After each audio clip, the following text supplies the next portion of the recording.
But the pirate empire could never last forever. As the Royal Navy tightened its grip on the Atlantic, faster warships, larger convoys, and relentless patrols turned every voyage beneath the black flag into a desperate gamble. One by one, pirate captains were hunted down, their ships captured or destroyed, and their crews marched to the gallows. The Golden Age of Piracy ended not because pirates lost their courage, but because the world's greatest empires finally united to crush them. Enjoy the video, and don't forget to subscribe. Trace your finger along the map from the Caribbean to the Atlantic approaches of Europe and picture the year 1718 as the smell of rotting oak, boiling pine tar, damp hemp rigging, stale bilge water, sulfur drifting from recently fired cannon, and salt spray mixed beneath low-gray clouds, while snapping canvas echoed across an ocean where merchants feared every distant sail.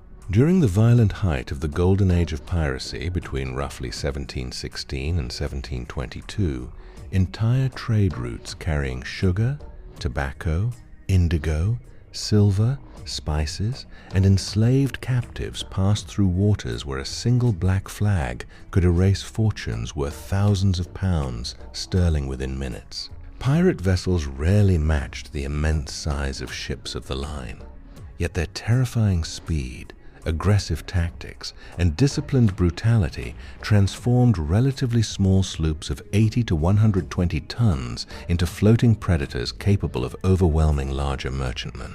Their hulls displayed pronounced tumble home, reducing exposure during boarding while strengthening the upper works through carefully shaped white oak futtocks secured by hand-forged iron spikes measuring nearly 12 inches long. Every voyage demanded constant careening, forcing exhausted crews to heel the vessel onto one side before scraping away barnacles, hammering twisted oakum deep between planks, and sealing every seam beneath boiling pine tar that hissed violently when brushed across seasoned timber.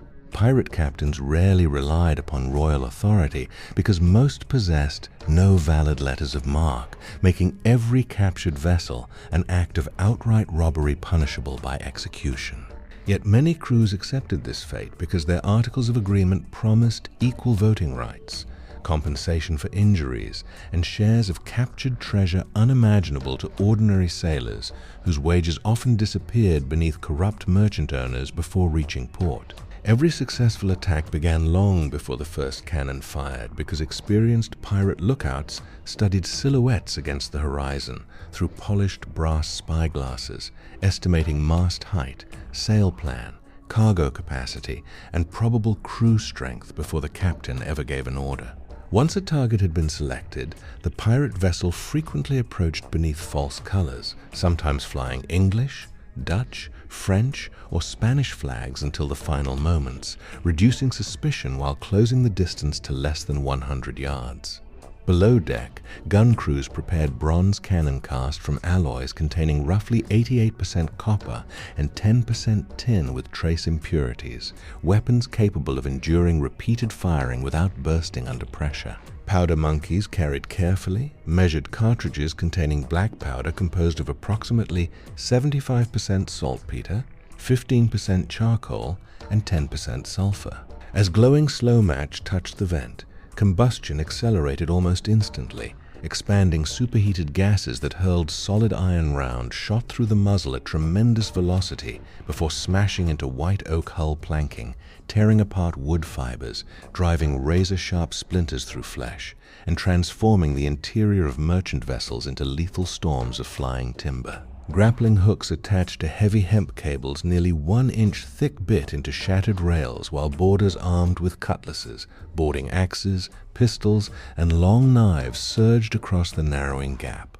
Terror spread faster than smoke because merchant crews understood that resistance could mean massacre, while immediate surrender occasionally preserved their lives, although not their cargo, dignity, or freedom. The black flag itself became a weapon long before steel crossed, convincing countless captains that submission offered the only chance of surviving an encounter with men whose reputation had become more frightening than any naval broadside.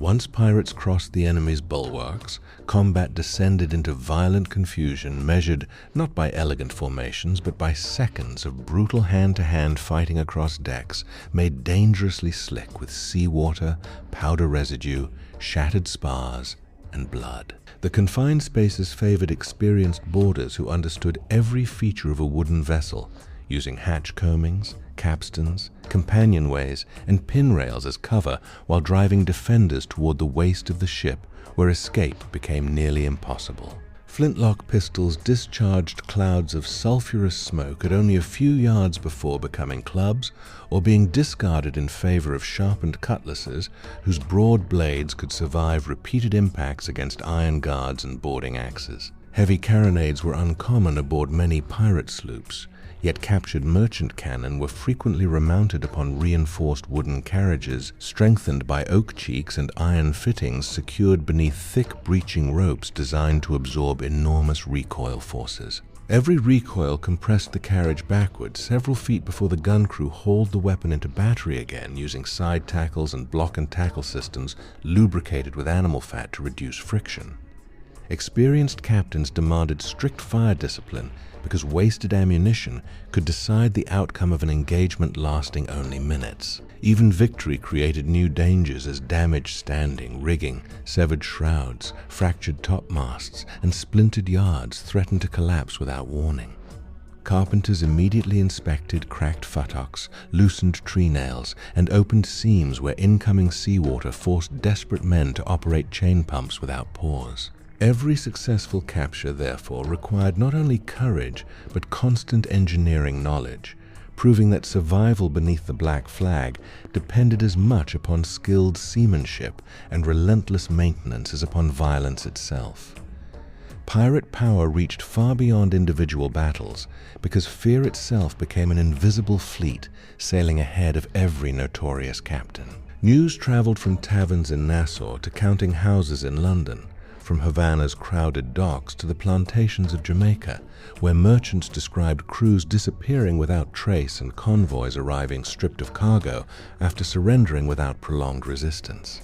A single captured merchantman carrying 200 tons of sugar, tobacco, dyed cloth, muskets, iron tools, and silver coin represented months of labor and investments stretching across several continents, making every successful raid an economic wound felt far beyond the battlefield.